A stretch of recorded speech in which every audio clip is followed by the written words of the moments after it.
नमस्कार, मैं सीधे भारतदास न्यूज़ टीवी देख रहे हैं आप। जंतर मंतर पे मैं मौजूद हूँ। जातिगत उत्पीड़न के खिलाफ यहाँ पे प्रदर्शन हो रहा है। क्या है पूरा मामला जातिगत को? तो आप एक जातिगत उत्पीड़न की बात कर रहे हैं और आपने हाथ में बैनर है जहाँ पे लिखा भी हुआ है कि हमारा नारा समता मैत्री भाईचारा। तो क्या है पूरा मामला, जरा बताइए। हम जाति की बात थोड़ा ही कर रहे हैं, हम तो भाईचारे की बात करते हैं। जाति की बात तो ये लोग करते हैं। जिन लोग करता है, अरे भाई, हमारे देश के जो स्वर्ण लोग हैं यही जाति बात का बात करते हैं। हम लोग तो अपने भाईचारे की बात करते हैं कि एक समान हो, सब बराबर से चले। हर आदमी को जीने का अधिकार है, हर आदमी को हर चीज़ का अधिकार है। समानता समता के लिए बात करते हैं। हम तो जाति जोड़ने की बात कर रहे हैं। तो आपके यहाँ से क्या मुद्दे हैं? हमारे मुद्दे आज तक ये हैं कि हमारे देश के अंदर जो हमारे एससी समाज के ऊपर जो गाँव के अंदर दूर दराजों के अंदर जो हमारी बहन बेटियों के साथ में जो दुष्कर्म हो रहे हैं, जो ज्यादतियाँ हो रही हैं, जैसे कि अभी आपने देखा होगा पिछले दिनों पानी घड़ा छूने पे बच्चों को मार दिया जाता है, इंद्र मेघवाल जी को। तो ऐसे बहुत सारे कांड दिन प्रतिदिन होते रहते हैं। कोई मूछ रख ले तो उसको उनको बुरा लगता है, और जो घोड़ी पे चढ़ जाए तो इनको बुरा लगता है। तो मतलब ये क्या है? हम कौन से समाज में जी रहे हैं? हम 21वीं सदी में जी रहे हैं। हम भाईचारा चाहते हैं, हम समानता चाहते हैं, बराबरी की बात करते हैं, और इसलिए आज हम यहाँ इकट्ठा हैं। हमें हमारे हक चाहिए। और लेकिन हम बात करें पहले से और अब के टाइम में इन चीज़ों में काफ़ी सुधार आया है। बहुत जगह देखने को मिला यहाँ पे जातिगत अब नहीं दिखता है। मैडम, आप जो सुधार की बात कर रही है ना, आप शहर में रहती है इसलिए आप बात कर रही है। देश की 70% जनता जो है ना गाँव में रहती है। जरा गाँव में आप जाके पता कर लीजिए, आपको जातिवाद का जहर पता लग जाएगा 2 मिनट के अंदर। 2 मिनट 30 मिनट नहीं लगेगा आपको। आप तो शहर में रह के, यहाँ कोई जातिवाद नहीं है। यहाँ तो किसी से भी बात कर लो, कुछ भी कर लो। मैं शहर में भले ही रहती हूँ लेकिन मेरा भी गाँव है। बिल्कुल ठीक है आपकी बात है, लेकिन आप जाके देखिए ना। हमारे गांव में सर, मैं तो जिला बुलंदशहर की, मेरा गांव नवादा है। वहाँ तो मुझे ऐसा जातिगत बिल्कुल देखने को नहीं मिलता। बिल्कुल, मेरठ में सबसे ज्यादा जातिवाद है। क्या बात है? सबसे ज्यादा जातिवाद ही मेरठ में। तो वहाँ नहीं देखने को मिला सर। अरे बहन जी, मैं पत्रकारों में तो पहली बात तो नहीं उठाऊंगी। अगर मुझे ऐसा देखने को मिलेगा तो पहली बात तो सर मैं उठा दूंगी। नहीं नहीं, बिल्कुल बुलंदशहर क्या, आप जितने पश्चिमी उत्तर प्रदेश के अंदर पूरा जातिवाद है। बिल्कुल, हम अभी पिछले दिनों कुछ बारात में गए थे, तो हमने गलती से नल का छू लिया, और ये ज्यादा दूर की बात नहीं, इसकी बागपत की बात बता रहा हूँ मैं आपको। यहाँ तक कि उन महानुभाव ने कहा कि सर आप लोग आ गए हैं, बस आप बस पानी लीजिए और चले जाइए, बस इसी में भलाई है आपको। तो आप ये बताइए, आप कौन से उसकी बात कर रहे हैं?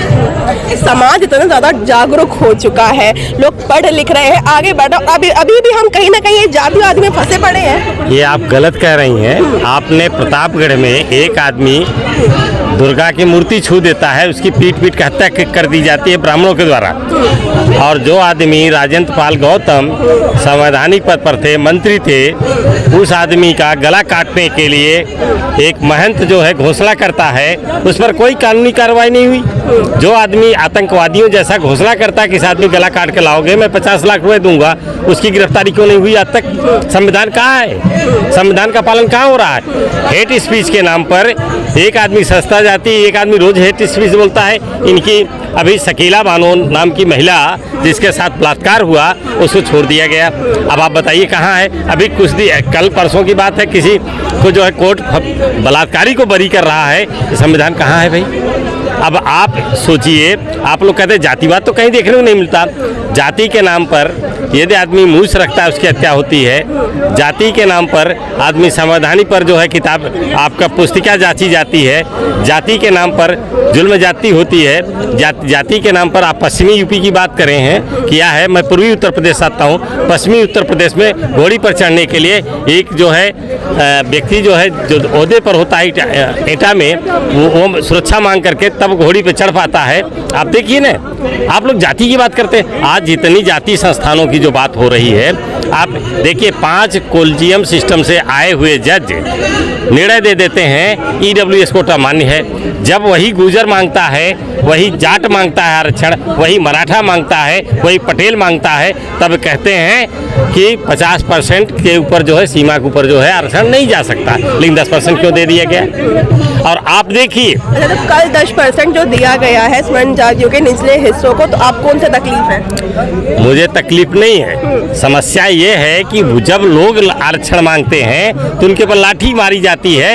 इन लोगों ने तो आरक्षण मांगा भी नहीं, कोई प्रदर्शन नहीं किया। 72 गुर्जर मर गए, तमाम जाट मर गए हरियाणा में।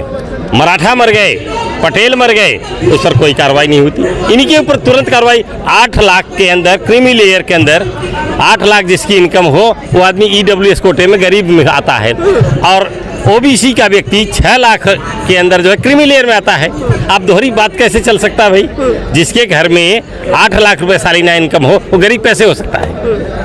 और 1000 गज का प्लाट हो तो गरीब कैसे हो सकता है? आप गरीब की कोई परिभाषा, आपने जांच कहाँ कराया? जाति जनगणना कराया क्या? आपको कैसे मालूम कि इतने परसेंट जो है EWS कोटे के अंदर आते हैं, जनगणना में लोग आते हैं, इतने लोग गरीब हैं? आपने जाति जनगणना तो कराया नहीं। जाति जनगणना में सिर्फ शेड्यूल कास्ट और अनुसूचित जाति और अनुसूचित जनजाति के लोग जनगणना आपने किया है। तो आपने जनरल कास्ट की जनगणना कहाँ करी? EWS कोटे में 15% जिसकी आबादी है इस देश में, और उसे 10% आरक्षण दे दिया गया और 50% अलग मिल गया। की बात ही नहीं हुई सर, दिया उनको गया है जिनका 8 लाख से भी कम है सालाना, और वो गरीब की श्रेणी में आ रहे हैं। आप एक बात बताइए, हम EWS की बात कर लें, ठीक है, आरक्षण मिला हुआ है SC ST OBC को, क्या उन्हें आरक्षण मिलना चाहिए जो इसमें से अमीर भी है गरीब भी है, या EWS में उनको मिलना चाहिए जो खाली गरीब श्रेणी में ही आ रहे हैं? अब आप ये वही तो मैं आपसे पूछ रहा हूँ, 8 लाख वाला व्यक्ति जिसकी सालाना इनकम 8 लाख हो वही EWS कोटे में आता है, OBC का व्यक्ति 6 लाख में क्रीमी लेयर में आता है। और आप देखिए कि लेटरल एंट्री के माध्यम से 340 IAS की भर्ती आप कर लेते हैं, उसमें एक SC BC का एक भी आदमी नहीं आता, माइनॉरिटीज का।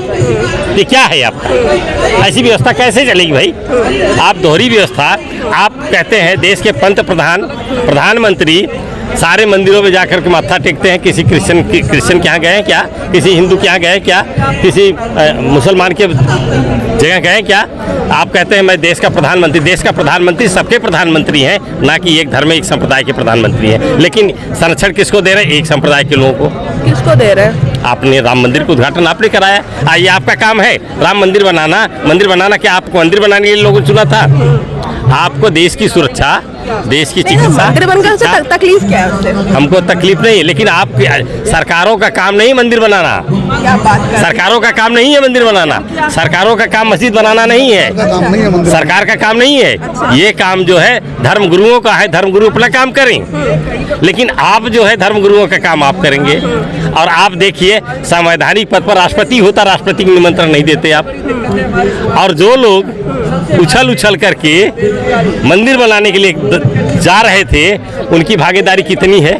जो 14 मेंबर बनाए गए हैं, एक शेड्यूल कास्ट का व्यक्ति 13 तो वही लोग हैं। एक OBC कोटा नहीं दिया गया, और उसमें यहाँ तक कि राजपूत तक कोटा नहीं दिया गया। जो राम की बिरादरी के आते हैं उनको तक नहीं दिया गया, तमाम लोगों को। तो आप इस देश में सिर्फ आप कह देने से, मीडिया को खरीद लेने से, मोदी मीडिया के खरीद लेने से हमारा विकास हो रहा, हमारा ये हो रहा है। सारी संस्थानों कुल मिला करके यहाँ पे जो लोग हैं वह ये कह रहे हैं कि जो विकास है वह नहीं हो रहा। ऊपर ही हमें दिखता है कि भले ही जातिवाद नहीं, लेकिन अभी भी गाँव के कुछ शहरों में जाएंगे वहाँ आपको जातिवाद साफ दिख जाएगा। तो एक और बैनर आपको यहाँ दिख सकता है, बाबा साहब की अंतिम इच्छा, बौद्ध धर्म की ले दीक्षा। हाँ जी, ये हमारे बाबा साहब की है। इन्होंने जो धर्मगुरुओं ने ये ऐलान करा है 50 लाख देके सर कटवाने का, हमारे बौद्ध धर्म में ये नहीं है। इसमें समता है, भाईचारा है। इसमें ये तो एक आतंकवादी का काम है इन्हें ऐसे काम करने का, कि हम उसका सर कलम करके लाना है या उसका वो करना है। ये किसका काम है? ये तो एक कसाई का काम है। कसाई काटता गला तो इन्होंने तो कसाई का काम कर रहे हैं। ये धर्मगुरु कहाँ है? इनके धर्मगुरु तो ऐसे हैं कि इनके जहाँ पे इन्होंने वो बना रखा है, इनके धर्मस्थल बना रखा है, अपनी गुफा बना रखी है अंदर। वो काहे के लिए है गुफा इनकी? कितने पकड़े गए हैं इन गुफाओं में?